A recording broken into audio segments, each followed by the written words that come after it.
শিক্ষামন্ত্রী মহিবুল হাসান চৌধুরী নওফেল বলেছেন, মাধ্যমিক স্কুল সার্টিফিকেট ও সমমান পরীক্ষার ফলাফলে মোট জিপিএ 5 পেয়েছে 1,82,129 জন। এবছর পাশের হার বৃদ্ধি পেয়েছে 2.65%। ছাত্রের চেয়ে 15,423 জন বেশি ছাত্রী জিপিএ 5 পেয়েছে। এবার ফলাফলে সারা দেশে মোট পাশ করেছে 16,72,153 জন। শিক্ষামন্ত্রী বলেন, এসএসসি ও সমমান পরীক্ষায় গড় পাশের হার 83.4%। এর মধ্যে মেয়ে শিক্ষার্থীদের পাশের হার 84.47 ও ছেলে শিক্ষার্থীদের পাশের হার 81.57%। ছাত্রের চেয়ে 15,423 জন বেশি ছাত্রী জিপিএ 5 পেয়েছে। গতবারের তুলনায় এবারের জিপিএ 5 এর সংখ্যা কমেছে 1,449 জন।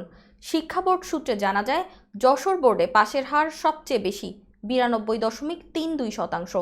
এছাড়া ঢাকায় 89.32, রাজশাহীতে 89.26, বরিশালে 89.13, ময়মনসিংহে 84.97, চট্টগ্রামে 82.80, কুমিল্লায় 79.23, দিনাজপুরে 78.43 এবং সিলেটে 73.35% শিক্ষার্থী পাশ করেছে।